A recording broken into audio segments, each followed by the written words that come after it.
주님께 우리가 이 시간 나아갑니다. 세상의 모든 것들은 다 내려놓고 오직 주님께만 집중하기를 원합니다. 우리의 마음을 올려드리길 원합니다. 주의 성령께서 이 시간에 임재하여 주옵소서. 우리 잠시 1, 2분 동안 기도합니다. 사랑의 아버지 하나님, 우리를 주의 전으로 불러주셨습니다. 주님 앞에 나오게 하셨습니다. 우리의 마음을 열어 주님을 만나게 하여 주시고, 아버지 정말 주님께만 온전히 집중하는 이 예배가 되게 하여 주시며, 우리의 모든 상황 가운데 찾아오시고 공급하여 주시고 말씀하여 주시는 주님을 경험하며 주의 영으로 거룩함을 입는 이 한 시간이 되게 하여 주옵소서. 주의 성령께서 처음부터 끝까지 온전히 함께 하여 주시고 주의 영으로만 충만한 이 예배 되게 하여 주옵소서. 우리의 모든 드리는 예배를 주께서 받아주실 줄 믿습니다. 거룩하신 아버지 하나님, 감사와 찬양과 영광 올려드립니다. 오늘 주님의 존전에 나와 주 앞에 예배드릴 때에 주여 이 시간에 응답하여 주시고 우리의 예배 가운데 주의 임재를 경험하는 시간이 되게 하여 주시며 주의 영으로만 충만케 하여 주시옵소서. 살아계신 예수님의 이름으로 기도드립니다. 아멘. 다같이 사도신경으로 우리의 신앙을 고백합니다. 나는 전능하신 아버지 하나님 전지의 창조주를 믿습니다. 나는 그의 유일하신 아들 우리 주 예수 그리스도를 믿습니다. 그는 성령으로 잉태되어 동정녀 마리에게서 나시고 본디오 빌라도에게 고난을 받아 십자가에 못 박혀 죽으시고 장사된 지 사흘 만에 죽은 자 가운데서 다시 살아나셨으며 하늘에 오르시어 전능하신 아버지 하나님 우편에 앉아 계시다가 거기로부터 살아있는 자와 죽은 자를 심판하러 오십니다. 나는 성령을 믿으며 거룩한 공교회와 성도의 교제와 죄를 용서받는 것과 몸의 부활과 영생을 믿습니다. 아멘. 모두 자리에 앉으시기 바랍니다. 성시교독은 20번입니다. 20번. 너희 의인들아 여호와를 즐거워하라. 찬송은 정직한 자들이 마땅히 할 바로다. 새 노래로 그를 노래하며 즐거운 소리로 아름답게 연주할지어다. 그는 공의와 정의를 사랑하시며 세상에는 여호와의 인자하심이 충만하도다.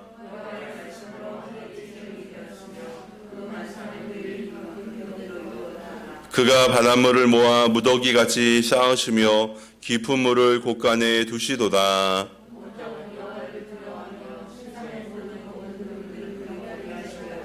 아멘. 우리 이 시간에 김은리 집사님 나오셔서 기도하시겠습니다.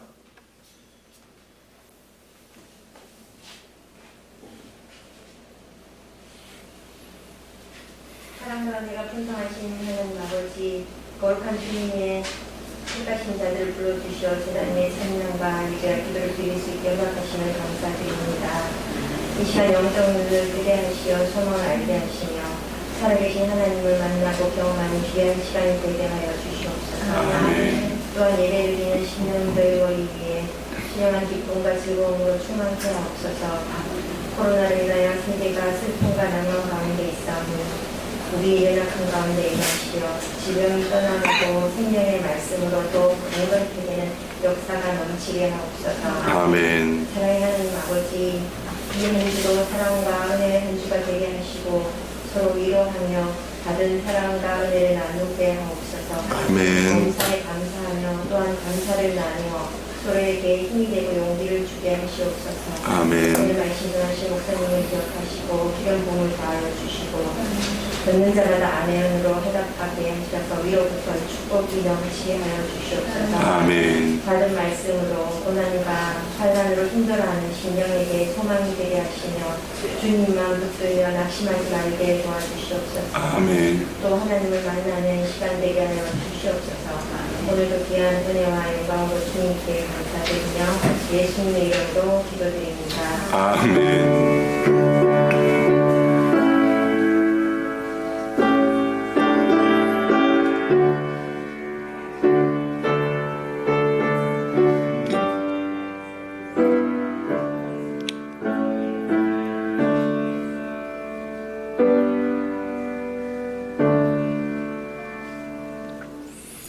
할렐루야. 예, 우리 사랑하고 축복합니다. 우리 교회표부터 같이 할까요? 손을 이렇게 올리시고 복음으로 행복한 우리 동네 참교회, 복음으로 우리 동네 참교회. 다시 한번 합니다. 복음으로 우리 동네 할렐루야. 아멘. 네, 반갑습니다. 또 사랑합니다. 먼저 우리 기쁜 소식 다 아시죠? 우리 중군 형제, 우리 같이 기도한 대로 또 루프스가 또 아니고, 근데 좀 발진은 좀 심한가 봐요. 이 발진이 좀 빨리 가라앉을 수 있도록 여러분 많이 기도해 주시고요. 그래서 감사한 마음으로 중군 형제가 이 떡을 준비했어요. 그래서 이따 예배 마치고 나가면서 이 백설기 따뜻합니다. 그래서 같이 가져가시면 좋겠습니다. 중군 형제 이 발진도 빨리 가라앉을 수 있도록 많이 기도해 주세요. 우리 다음 주일에는요, 김남용 교수님이란 분인데요. 이분 감사 특강으로 우리가 이제 오전 오후를 진행을 합니다.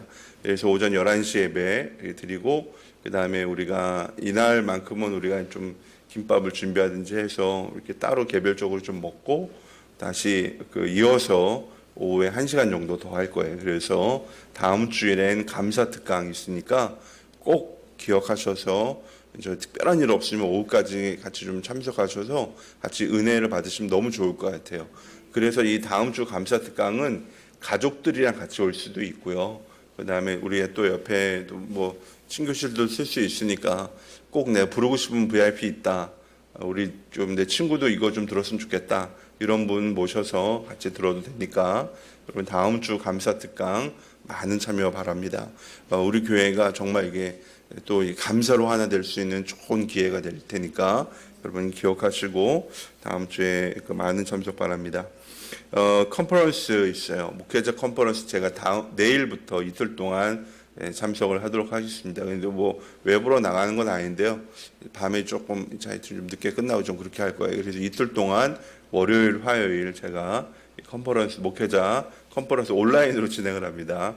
근데 이제 제가 저희 교회에서 하는 건 아니고 우리 지역 목장님 교회 가서 제가 이제 이틀 동안 있게 되는데, 또 컨퍼런스 통해서 제가 많은 은혜를 받고 또 우리 성도님들한테 또 잘 전달해 줄 수 있도록 기도해 주시면 감사하겠습니다. 그리고 또 이 감사한 거는요, 저희가 일회용품 줄이기 사업에 어쨌든지 했잖아요. 그래서 거기서 인증패를 보내주셨어요. 이렇게 일회용품 줄이기 열심히 했다고 이렇게 인증패 보내주셨는데, 하여튼 위 교회는 일회용품 없는 우리 교회 만들기 캠페인에 참여하셔서 귀한 성과를 이루셨기에 이를 인증하여 이 패를 드립니다. 2020년 10월 기독교 환경운동연대 이렇게 해서 왔는데, 후원이 환경부래요. 하여튼 이렇게 왔는데, 여러분 우리가 일회용품 줄이는 일에 또 많이 참여해 주시면 감사하겠습니다. 그러면 다른 광고 없으시면 오늘 우리에게 주신 하나님의 말씀, 창세기 4장 1절부터 16절까지 보고요. 그 다음에 25절, 26절 보겠습니다. 창세기 4장 1절부터 16절, 그 다음에 25절, 26절입니다. 아담이 자기 아내 하와와 동침하니 아내가 임신하여 가인을 낳았다. 하와가 말하였다. 주님의 도우심으로 내가 남자아이를 얻었다.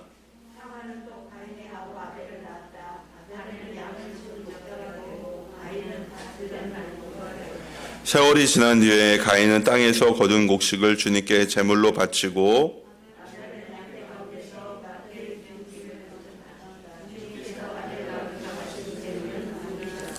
가인과 그가 바친 제물은 반기지 않으셨다. 그래서 가인은 몹시 화가 나서 얼굴빛이 달라졌다.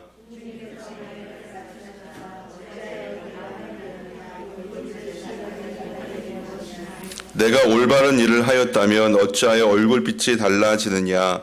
내가 올바르지 못한 일을 하였으니 죄가 너의 문에 도사리고 앉아서 너를 지배하려고 한다. 너는 그 죄를 잘 다스려야 한다.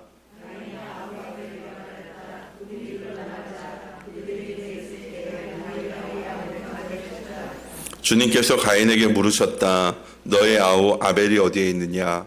그가 대답하였다. 모릅니다. 제가 아우를 지키는 사람입니까?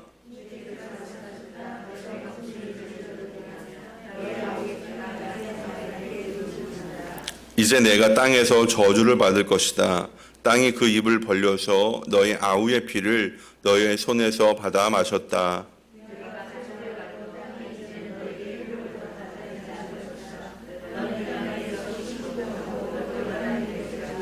가인이 주님께 말씀드렸다. 이 형벌은 제가 짊어지기에 너무 무겁습니다.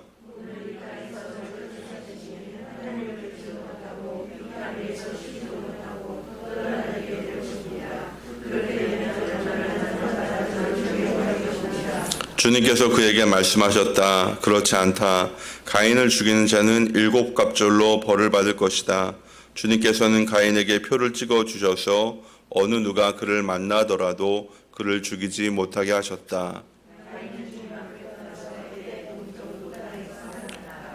아담이 다시 자기 아내와 동침하였다. 마침내 그의 아내가 아들을 낳고 말하였다. 하나님이 가인에게 죽은 아벨 대신에 다른 씨를 나에게 허락하셨구나. 그의 아내는 아이의 이름을 셋이라고 하였다.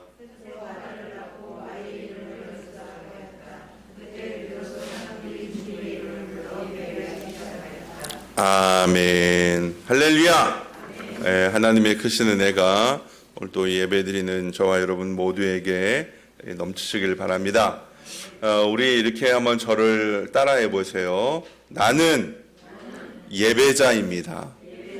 나는 예배자입니다. 다시 한번 나는 예배자입니다. 우리나라 사람들이요 굉장히 좋아하는 게 있어요. 굉장히 좋아하는 게 있는데요. 그게 뭐냐면 구경 가는 거예요. 여러분 우리가 불나면 뭐해요? 그렇죠. 또 싸움 나면 뭐예요? 그 싸움 구경하죠. 그리고 꽃 피면 뭐예요? 꽃 구경. 단풍철이면 그렇죠. 우리는 구경하는 걸 너무 좋아해요. 이 천성이 그런가 봐. 근데요, 세상에요, 이 구경꾼만 있으면 안 돼요. 여러분, 불나면 불을 어떻게 해야 돼요? 꺼야죠. 이거 멀쩡히 앉아서 구경만 하고 있으면 안 돼요. 물론 이제 불을 끄기 위해서 소방관들이 있는데, 뭐 불 났는데 내가 여기 소화전 있고 하면 내가 이렇게 끌 수 있잖아요. 그리고 불 나서 위험한 사람 있으면 내가 뭐 조금 도와줄 수도 있잖아요. 여러분, 이 또 싸움이 벌어졌어. 그러면은 이게 내가 말릴 수 있을 것 같으면 말려주고, 내가 말리지 못할 큰 싸움이다. 칼 들고 싸운다. 막 그러면 어떻게 해야 돼요? 그럼 경찰 불러야죠. 도와줘야 돼요. 여러분, 우리가 이게 구경꾼으로만 머물러 있으면요, 이게 그래서 안 되는 순간들이 있어요. 저는 우리 성도님한테 말씀드리고 싶은 건 뭐냐면요, 우리가 절대로 구경꾼으로 있으면 안 되는 게 바로 예배예요, 예배. 여러분, 예배에 구경꾼으로 있는 사람들도 있어요. 왜 제가 이런 말씀을 드리냐면요, 여러분, 우리가 예배자로 있어야지, 또 하나님께서 받으시는 예배를 드려야지 하나님께서 흡족하시지, 우리의 예배에 구경처럼 있으면요, 하나님께도 영광이 안 되고 우리에게도 은혜가 안 돼요.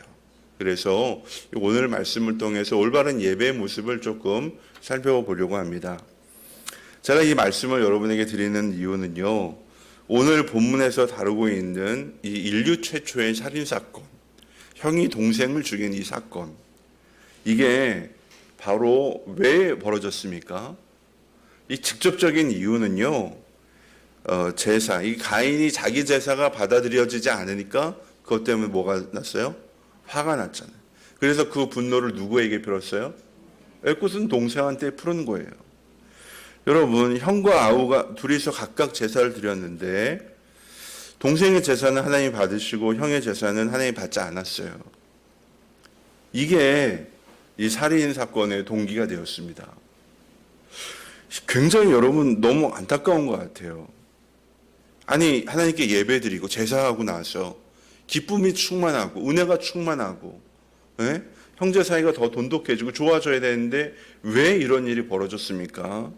이거는 뭔가 잘못된 거, 굉장히 문제가 있었던 거예요, 가인에게. 그래서 제가 이제 이 말씀을 묵상하는 가운데, 그게 제가 전에는 뭐만 봤냐면요, 가인이 살인자다 이것만 봤는데요, 야, 이게 가인이 먼저 예배에 실패했기 때문에 이런 일이 벌어졌다라는 걸 깨달았어요. 그래서 말씀 묵상 가운데 하나님께서 제게 주신 생각은 뭐냐면, 예배는 뭐냐? 예배는 관계다. 하나님과의 관계.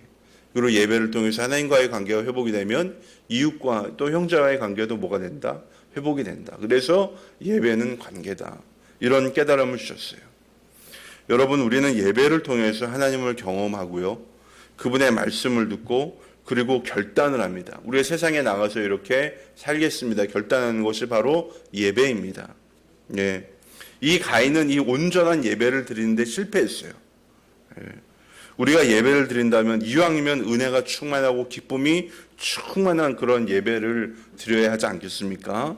그래서 오늘 우리가 이 말씀을 나누는 가운데 이 예배를 통해서 하나님을 만나고 또 하나님 주신 새 기쁨으로 충만한 저와 여러분이 되기를 주님의 이름으로 축복합니다. 그러면 우리 본문이 준 첫 번째 경 같이 볼까요? 시작. 나의 만족을 위한 예배가 아니라 하나님을 기쁘시게 하는 예배를 드립니다. 아벨은 양떼 가운데서 맛배의 기름기를 바쳤다. 주님께서 아벨과 그가 바친 제물은 반기셨으나 가인과 그가 바친 제물은 반기지 않으셨다. 그래서 가인이 몹시 화가 나서 얼굴빛이 달라졌다. 아멘. 여러분, 이 아담과 하하가 에덴 동산에서 나온 이후로 이 둘 사이에서 아이들이 태어났어요. 그게 가인과 아벨. 가인과 아벨입니다. 근데 이 가인과 아벨은 각각 장성해서요, 각각 자기의 직업을 갖게 됐어요. 가인은 농사 짓는 사람, 아벨은 양 치는 사람. 뭐 어떤 사람은 농사 짓는 사람이니까 이게 정착한 농경 민족을 뜻하는 말이다. 또 이제 아벨은 유목 민족을 뜻하는 말, 이렇게 해석을 하는 사람들도 있어요. 하여튼 그런데 아벨은 목동이 되고 가인은 농부가 되었는데요. 이들이 자기의 일을 통해서 얻은 재물로 각각 제사를 드렸어요. 그렇죠. 예배를 드릴 때는 반드시 뭐가 있어야 돼요? 그렇죠. 예물이 있어야 돼요. 제사를 드릴 땐 제물을 드리고 예배를 드릴 땐 예물을 드려야죠. 왜 우리가 하나님의 은혜를 구하면서 예배를 드리는데 그냥 빈손으로 나오는 것은 뭔가 좀 문제가 있어요. 하나님 금액을 보는 건 아니에요. 그렇지만 우리의 정성을 보시기 때문에 예물을 정성스럽게 드리는 것은 당연한 거예요. 그래서 이 가인과 아벨이 하여튼 나름대로 제물을 준비해서 제사를 드렸어요. 거기까지는 문제가 없는데 하나님이 아벨과 그의 제물은 어떻게 했다고 그랬어요? 여기 보면은 반기셨다고 그랬어요. 옛날 개역 개정판 성경에서는 열납이라는 기쁠 열자, 받을 납자에서 기쁘게 받았다. 요거는 이제 여기서는 반기셨다 이렇게 얘기를 하는데요. 근데 가인과 그의 제물은 뭐였다? 반기지 않으셨다는 거예요. 같이 제사를 드렸는데 왜 누구의 제물은 받고 누구의 제물은 받지 않았어? 이게 받았다는 걸 뭐로 알 수 있어요? 이게 여기서는 표현이 안 되어 있는데요. 우리가 구약 성경을 보면요, 하나님이 받으시는 제사에는요 뭐가 임하냐면은 하나님이 불을 내려주신 거 볼 수가 있어요. 엘리야가 제사를 드릴 때 뭐 했어요? 갈멜산 위에 불이 내렸어요. 솔로몬이 성전 지어서 봉헌할 때 뭐 했어요? 하늘에서 불이 내렸어요. 모세가 제사를 드릴 때 하늘에서 불이 내렸어요. 이게 불이 내리는 게 뭐예요? 받으시는 제사라는 표시예요. 아마 이 아벨과 가인이 제사를 드릴 때도 그랬던 것 같아요. 뭐 불이 내렸고 가인 거에는 내리지 않았던 것 같아요. 근데 이거는 뭐 하여튼 성경에는 그런 얘기가 없기 때문에 이제 추측이에요. 하여튼 가인은 예배를 받으셨다는, 제물을 받으셨다는 그게 없어가지고 9일 때문에 뭐가 났어요? 화가 났어요. 왜 하나님은 가인의 제사는 받지 않으셨을까? 힌트가 7절에 있어요. 내가 올바른 일을 하였다면 얼굴빛이 달라지느냐? 내가 올바르지 못한 일을 하였으니 죄가 너의 문에 도사리고 앉아서 너를 지배하려고 한다. 너는 그 죄를 잘 다스려야 한다. 그러니까 이게 두 가지를 얘기하는 거예요. 첫 번째는 내가 온전한 제사를 드리는데 실패한 거. 네가 뭔가 올바르지 못한 걸 했기 때문이야. 그리고 두 번째, 내가 지금 화를 내는 것도 뭐다? 그래 올바르지 못한 거라는 거예요.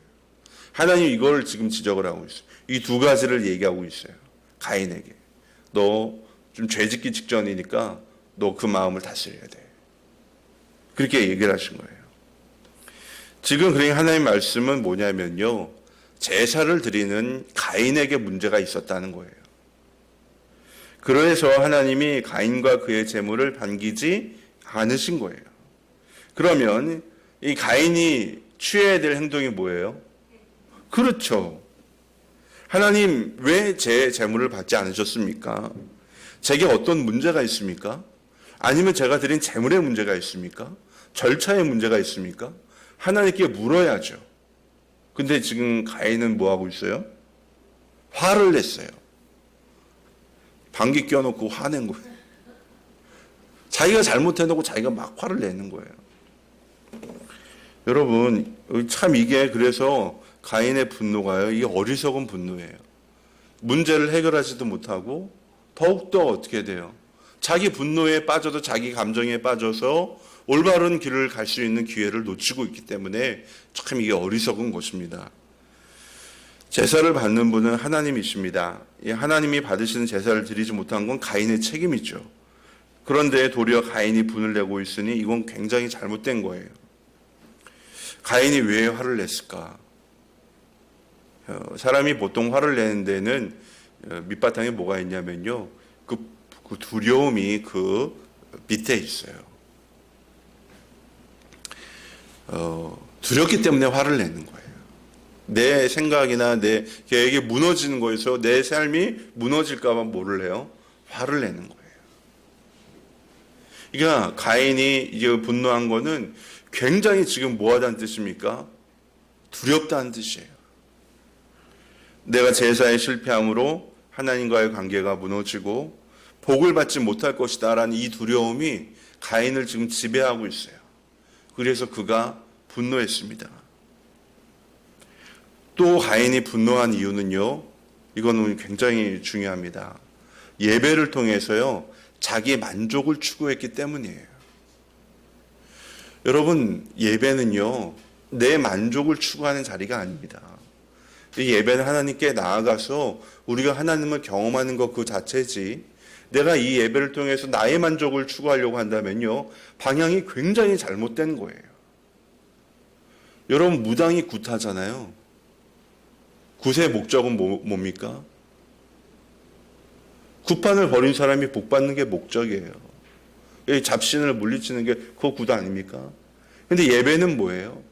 예배는 그게 아니에요. 예배는 우리가 하나님을 경험하는 거예요. 하나님을 만나는 거예요. 그분의 말씀을 듣고 그분과 내가 하나가 되어서 정말 하나님의 은혜 가운데 머물고자 하는 거, 하나님을 온 마음으로 사랑하는 걸 표현하는 거, 이게 바로 예배인 것입니다. 이 가인은 하나님이 내 제사를 받으시고 하늘에서 불도 내리시고 막 복도 내리셔서 내가 막 기쁨이 충만해야 되는데 그게 다 무너졌다고 생각을 하니까 뭐가 났어요? 화가 난 것입니다. 여러분, 우리가 기억할 것은요, 제사든지 예배든지 그 중심에 나의 만족이 있으면 그게 안 된다는 거예요. 우리는 나의 만족을 위해서가 아니라 하나님의 영광을 위해서, 하나님을 만나기 위해서 예배를 드리는 것입니다.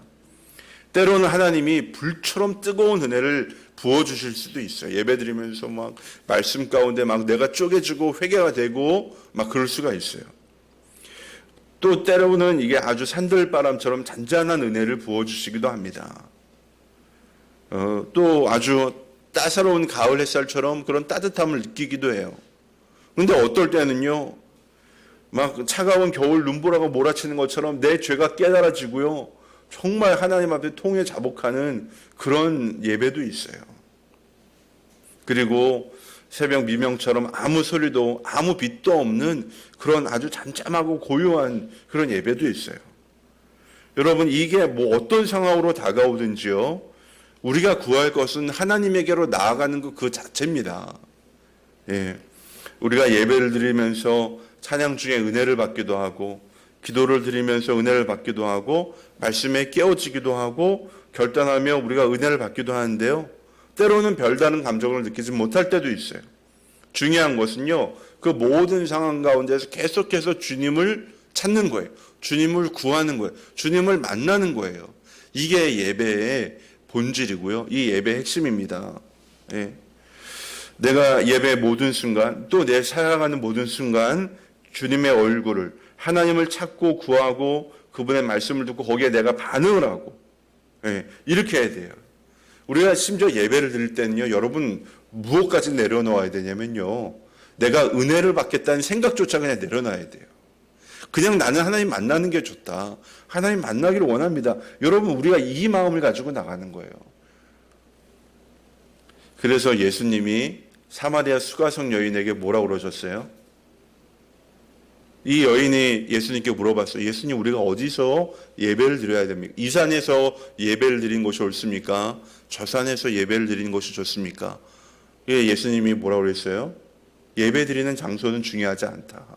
하나님은 영이시니 예배 드린 너희가 영과 진리로, 신령과 진리로 예배할 것이니라. 예수님이 그렇게 얘기하셨어요. 하나님은 영이시기 때문에 우리의 마음을 아셔요. 그래서 진심으로 우리가 하나님을 만나기를 원하는지 아닌지를 하나님 너무나도 잘 알고 계십니다.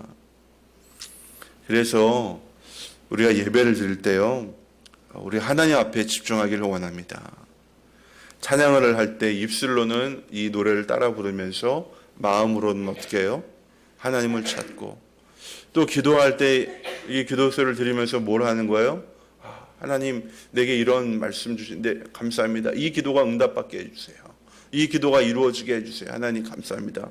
같이 이렇게 기도하고, 예, 계속해서 주님께 반응하는 거예요. 우리 교회는 이런 분이 한 분도 안 계시는데 예배를 핸드폰 열심히 하는 분도 있고, 어디 있는 그런 분들도 있더라고. 또 예배 드리면서 이따 가서 반찬을 뭐 먹을까? 점심 메뉴 뭐 먹을까? 막 이런 거 생각하는 분은 우리 교회는 하나도 없는 줄 믿습니다. 예. 그래서 나의 만족을 위한 예배가 아니라, 예? 나의 기쁨을 목적으로 삼는 예배가 아니라, 오직 하나님을 만나는 데 집중하는 참다운 예배를 드리는 저와 여러분이 되기를 주님의 이름으로 축복합니다. 두 번째 볼까요? 시작. 죄에 먹히지 말고 죄를 다스려야 합니다. 내가 올바른 일을 하였다면 얼굴빛이 달라지느냐? 내가 올바르지 못한 일을 하였으니 죄가 너의 문에 도사리고 앉아서 너를 지배하려고 한다. 너는 그 죄를 잘 다스려야 한다. 가인이 아우 아벨에게 말하였다. 우리 들로 나아가자. 그들이 들에 있을 때 가인이 그의 아우 아벨을 쳐 죽였다. 아멘.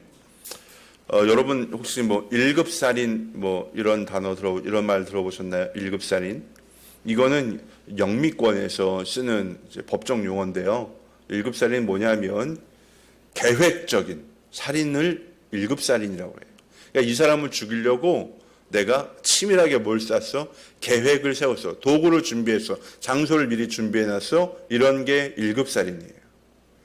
그러니까 근데 지금 가인이요, 아벨을 죽이려고 어떻게 했나요? 유인했잖아요. 어디로? 들로. 아무도 없는 들로. 그리고 자기가 준비한 뭐로? 돌로. 이렇게 계획적이고 아주 준비된 이런 살인이었기 때문에 이 가인의 살인이 뭐예요? 1급살인. 그 다음에 죽인 다음에 어떻게 했어요? 모른 척 했잖아요. 은폐, 숨기고. 이런 것까지 다 저질렀어요.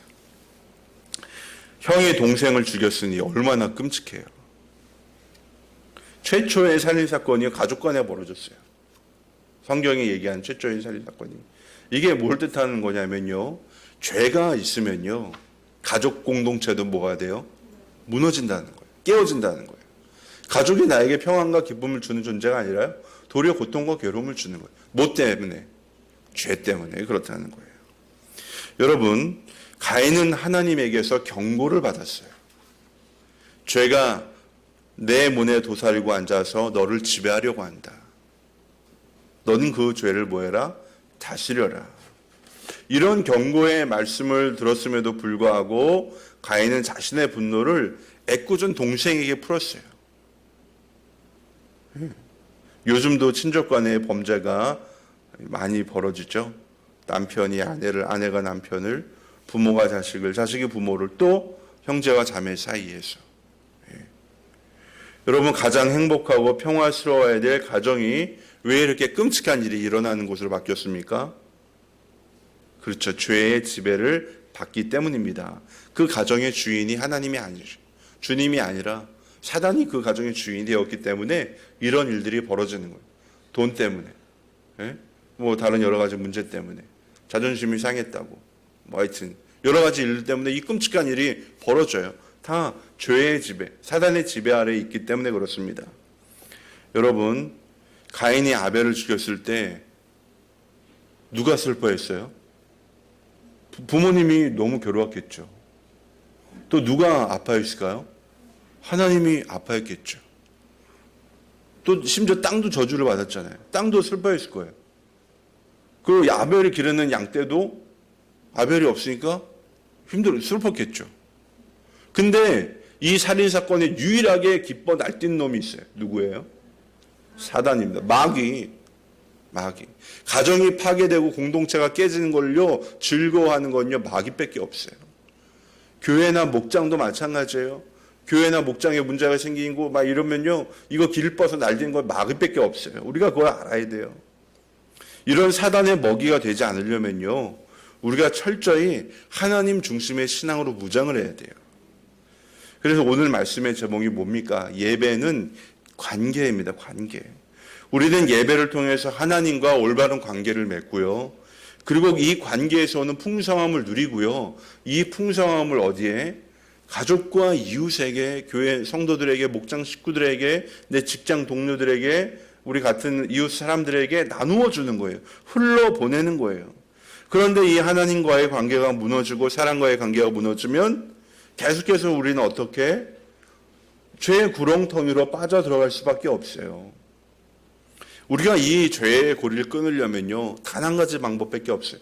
하나님과의 관계를 회복하는 것밖에 방법이 없어요. 그래야 이 죄를 다스릴 수가 있어요. 그럼 여러분, 어떻게 이 죄를 다스릴 수 있을까? 하나님 우리에게 아주 간단하고 쉬운 방법을 알려주셨는데요. 죄를 다스릴 수 있는 가장 강력한 도구는요, 감사예요. 감사. 따라해보세요. 감사. 다시 한번 감사. 한 번 더 감사. 여러분, 이 감사가요, 죄를 다스릴 수 있는 도구예요. 여러분, 이 가인이 하나님께 제사를 드렸을 때 연락받지 않았어요. 근데 그때도 뭐 해야 돼요? 감사해요. 하나님, 내가 연락받지 못한 제사를 드렸는데 하나님, 이것을 통해서 나의 모습을 돌이켜보게 해주니까 감사합니다. 그러면은 이런 문제가 안 생겼겠죠. 사람은 자라면서요, 17살까지 넌 할 수 없어, 넌 안 될 거야, 이렇게 하면 안 돼, 이런 부정적인 얘기를요 15만 번 듣는데요.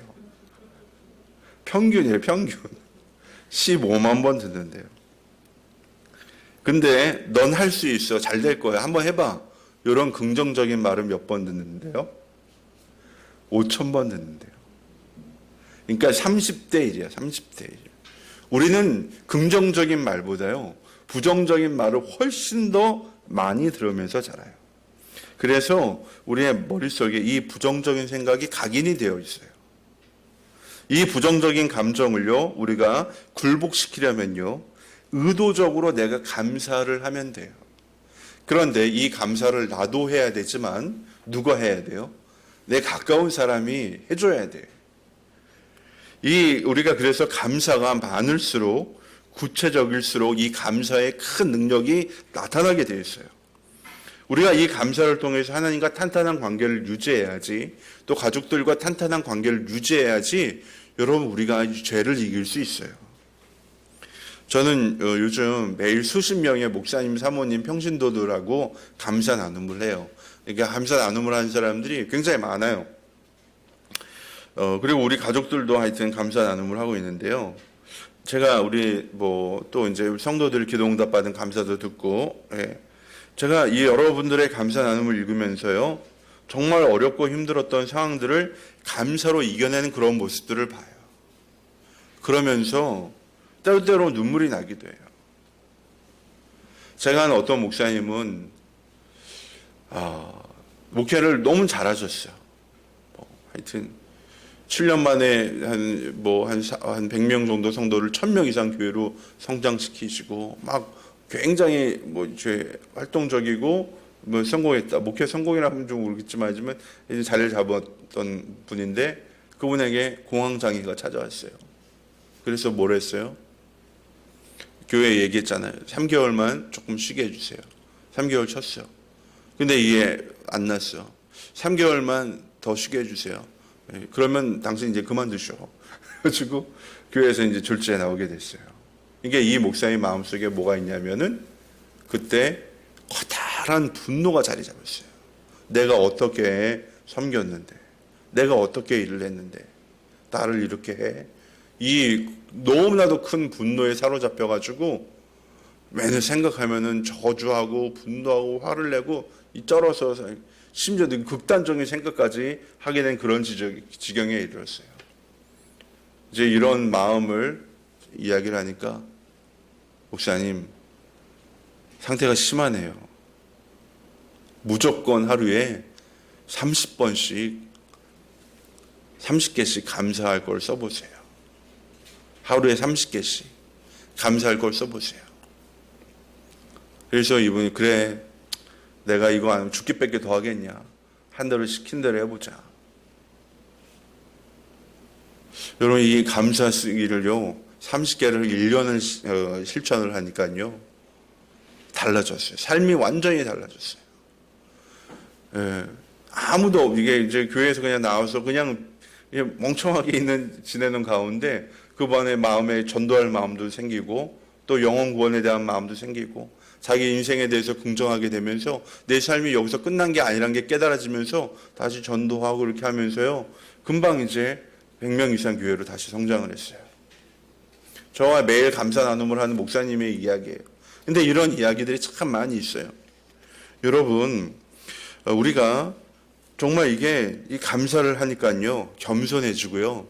감사를 하니까 내가 그 사람이 이해가 되고요. 감사를 하니까요 우리가 내가 얼마나 복을 받는 축복받은 사람인지 깨달아집니다.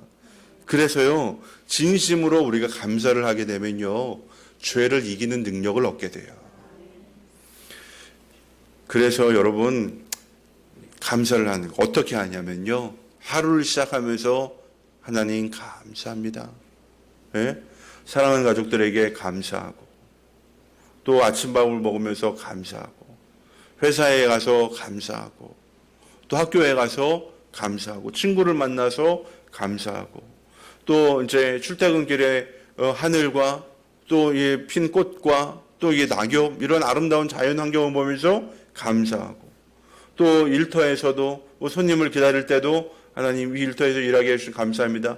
또 저 손님 오셔서 감사합니다. 감사하고 집에서 아이들을 돌볼 때도 이런 귀한 아이들을 주셔서 감사합니다. 예. 이게 모든 순간 우리가 감사를 하기 시작하면요 죄를 이기는 능력이 바로 거기에서 나와요. 우리가 그냥 죄와 싸우려고 하지 마. 그냥 억지로 이기려고 하지 말고요 그냥 감사하세요. 감사. 그러면 이 죄를 우리가 이길 수 있습니다. 그래서 여러분 개인적으로 하루를 마무리할 때 감사의 일기를 써보세요. 그리고 요거를요 가족들과 함께 나누어 보세요. 오늘 가족에게 감사한 일이 있으면은 감사합니다. 오늘 언니가 나에게 옷을 빌려줬어요. 감사합니다. 네? 언니가 내 시험 공부하는데 옆에서 도와줘서 모르는 문제 알려줬어요. 감사합니다. 오늘 우리 동생이 떠들지 않고 잘 있어줘서 감사합니다. 네? 우리 아이들이 밥을 잘 먹어줘서 감사합니다. 여러분이 가족끼리 감사 나눔을 하는 거예요. 뭐 얼마나 가족이 행복해지겠어요. 억지로 꾸며서 하지 말고. 여러분 이렇게 우리가 시간을 정하고 또 이제 감사를 나눔을 할 사람을 생각을 하고 근데 감사 인도도 가족끼리 한번 돌아가면서 해보는 거예요. 하루는 아빠가 해보고 그 다음에는 뭐 엄마가 해보고 아들이 해보고 딸이 해보고 이런 식으로 돌아가면서 해보면요 굉장히 은혜가 넘치는 그런 가정이 되고 또 직장이 될 줄로 믿습니다. 그러한 이 감사의 삶을 실천해서 죄를 이기는 저와 여러분이 되기를 주님의 이름으로 축복합니다. 마지막으로 세 번째 시작. 주님의 이름을 불러야 합니다. 셋도 아들을 낳고 아이의 이름을 에노스라고 하였다. 그때 비로소 사람들이 주님의 이름을 불러 예배하기 시작하였다. 아멘. 가인은 집에서 쫓겨나고 아벨이 죽었어요. 그런데 하나님이 이 아담과 하와에게 은혜를 베풀어 주셔서 또 다른 아들을 허락해 주셨는데 셋이에요. 셋째라고 해서 셋이 아니라 허락하다라는 뜻의 셋입니다. 그리고 이 셋의 아들 에노스 때에 이르러서 비로소 사람들이 주님의 이름을 부르며 모이기 시작했다. 예배하기 시작했다 그랬어요. 예배. 예배라는 단어가 이제 여기 나오는데요. 우리는 이 말씀에서요. 주님의 이름을 부르는 게 뭐다? 이게 예배구나. 그렇죠. 주님을 찾는 게 예배예요. 주님을 이름을 부르는 거 뭐예요? 그 사람 부르려고 부르는 거 아니에요. 그렇죠? 그냥 만나려고 부르는 거잖아요. 서희야 그러면은 제가 그 얘기를 하루에 몇 번씩 외치는지 모르겠어요. 서희야 나도 밥 먹어라. 서희야 공부해라. 뭐 이런 거. 내 하루에도 몇 번씩 하는지 몰라요. 이름을 불러주는 거예요. 이름 불러주는 거. 여러분, 그래서 가장 짧은 예배는 뭡니까? 주여. 이것만으로도 뭐 이게 가장 짧은 예배. 주님을 구하니까, 주님을 찾으니까. 그래서 우리가 주님의 이름을 부르는 것만으로도 예배가 돼요. 물론 우리가 이제 우리 이제 주일 예배 시간에는 예배 형식을 갖추죠. 뭐 찬양하고 그 다음에 이제 우리 예배 선언하고 뭐 사도신경, 주기도 이런 쭉 예배 일련의 순서들이 있어요. 이렇게 쭉 진행을 하는 것은 뭐 이제 이건 짜여진 예배니까 공예배니까 우리가 이렇게 드리지만 우리가 뭐 매일 24시간 공예배만 드릴 수 없잖아요. 그렇지만 삶이 우리가 주님을 부르는 것만으로도 그게 이미 예배이기 때문에요. 주님을 만나는 시간이에요. 그게 주님을 만나는 모든 시간은 다 예배라고 생각하시면 됩니다. 그래서 저는요 요즘 확신반 수업에 참여도 하고 인도도 하는데요.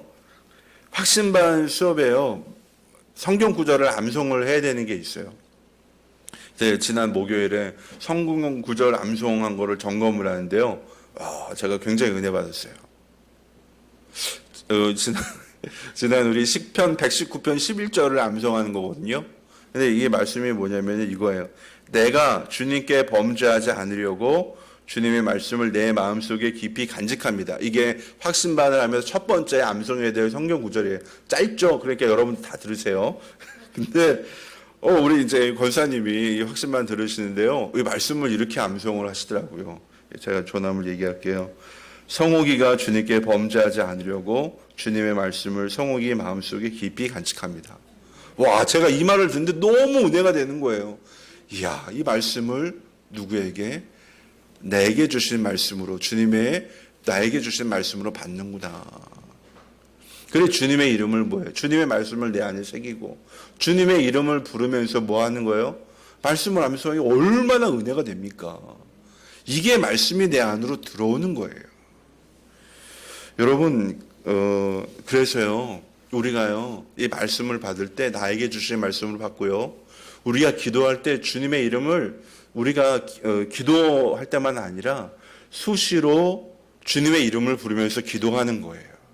내 마음에 염려가 다가올 때, 근심이 다가올 때, 어려운 일이 생길 때, 그때 주님의 이름을 부르면서 기도를 할 때요, 거기에 내 이름을 한번 넣어보세요. 우리 종환 형제 다음 거 한번 보여줄까요? 여기에 별표 있죠? 땡땡. 여기에 내 이름을 넣는 거예요. 땡땡에.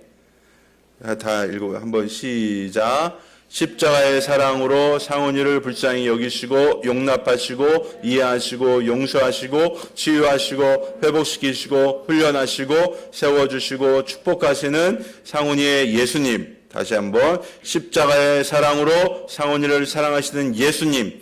부활의 생명으로 어둠과 사망을 생명으로 바꾸시는 상훈이의 예수님. 부활의 능력으로 세상 만물을 정복하시는 상훈이의 예수님. 부활의 영원한 영광으로 함께 하시는 상훈이의 예수님. 아멘.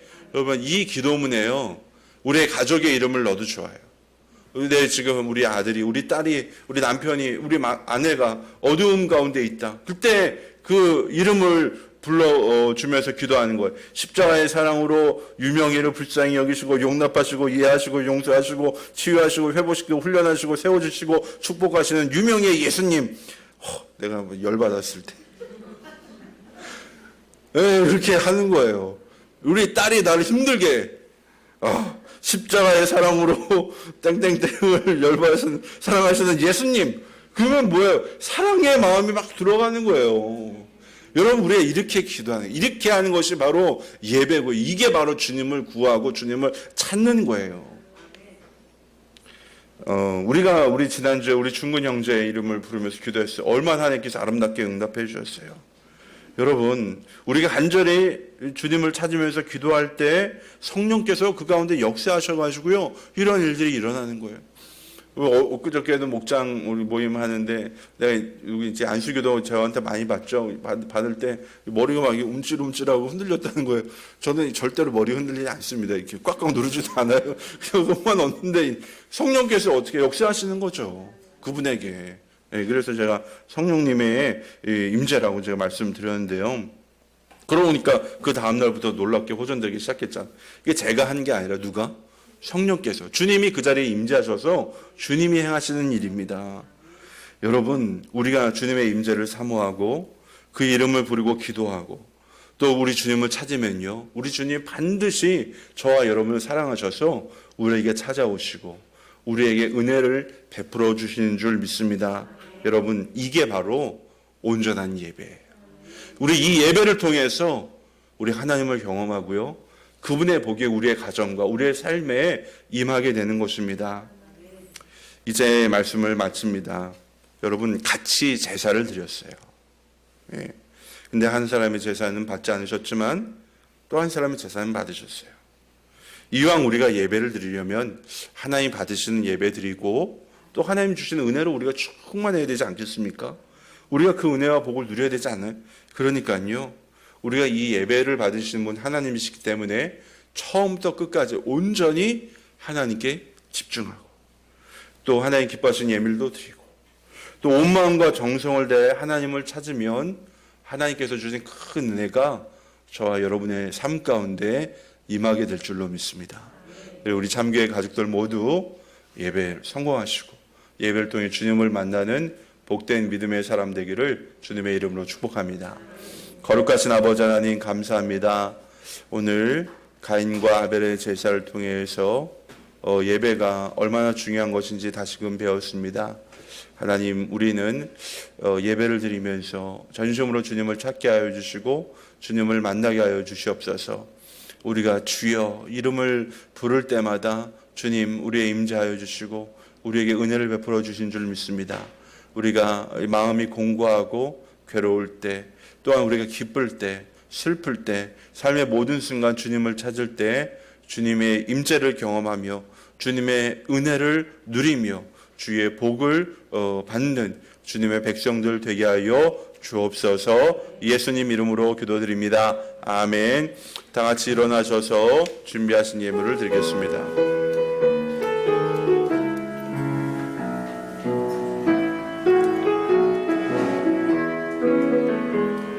그 선한 힘에 고요히 감사하여 그 놀라운 평화를 누리며 나 그대들과 함께 걸어가네. 나 그대들과 하늘을 여네.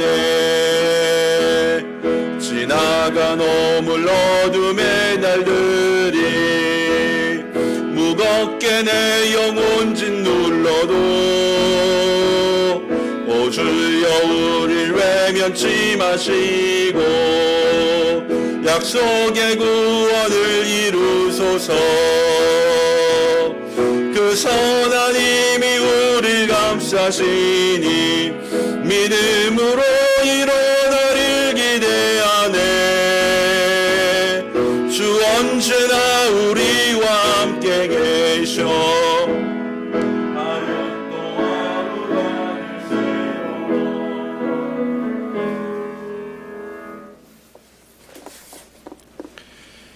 하나님, 감사 마음 찬양과 영광을 올려드립니다. 오늘을 저희를 주의 전으로 인도하여 주셔서 주님의 말씀 듣게 하여 주시고 온전한 예배자의 자세에 대해서 다시금 깨닫게 하여 주시니 감사합니다. 하나님, 이 거칠고 험한 세상 속에 살아가면서 주님의 얼굴을 구하고 주님을 만날 수 있는 것 큰 은혜인 줄로 믿습니다. 하나님 주님의 도우시는 은혜에 따라 우리가 세상에서 얻은 것들 중에서 11조의 예물과 또한 주일 헌금과 감사의 예물로 올려드립니다. 주님, 이 예물을 흠양하여 주시고 아버지 이 예물을 바친 손길 위에 복의 복을 더하여 주시고 은혜를 베풀어 주시되 아버지 영육간의 강건함과 또한 그 아멘 지혜와 또한 복을 허락하여 주시고 또한 아버지 이제 특별히 기도할 때는 하나님 아버지 수능을 앞두고 있는 우리 수험생들에게 하나님 지혜를 허락하여 주옵소서. 병들어 연약한 자들에게 아버지 은혜를 베풀어 주셔서 속히 치유하여 주옵소서. 특별히 하나님 우리 사랑하는 중군 형제 하나님 또 기도의 응답에 감사하며 그 예물을 드리고 또한 떡으로 성도들과 함께 나눕니다. 그 기쁨이 충만케 하여 주시고 또한 그 영혼에도 주님의 은혜를 깨닫고 주님께로 돌아올 수 있는 은혜 또한 베풀어 주옵소서. 아버지 아직까지 믿지 않는 우리 많은 가족들이 있는데 하나님 그들 모두가 주님을 만나게 하여 주시며 우리 VIP들이 있습니다. 하나님 아버지 우리가 영혼 구원을 위한 발걸음들을 통하여서 역사하여 주옵소서. 특별히 하나님 다음 주일에는 우리가 이 감사 특강을 통해서 아버지 죄를 이기는 능력, 모든 어려움을 이기는 능력을 배우고자 합니다. 주님 그 자리에 임재하여 주시고 우리의 마음 가운데 기대하는 마음을 가지고 우리의 사랑하는 가족들과 또 VIP들과 참여할 수 있는 은혜 또한 베풀어 주시옵소서. 우리 참교회는 영혼 구원함을 제자 삼는 성경적 신약교회로 나아가게 하여 주시옵고 우리 모든 성도들이 가정과 목장과 우리 교회 생활을 통해서 온전히 하나님을 경험케 하여 주시며 날마다 주님과 더불어 살아가는 복된 믿음의 백성들 되게 하여 주시옵소서. 이제는 우리 주 예수 그리스도의 은혜와 하나님 아버지의 무한하신 사랑과 보혜사 성령님의 감화감동 교통 충만하심이 물로 우리에게 주신 귀한 말씀을 통하여 아버지의 뜻을 깨닫고 온전히 주께 영광 올려드리는 사랑하는 성도들과 저들의 가정과 삶 가운데 이 나라 민족 가운데 이제로부터 영원토록 함께 하시기를 간절히 축원하옵나이다. 아멘.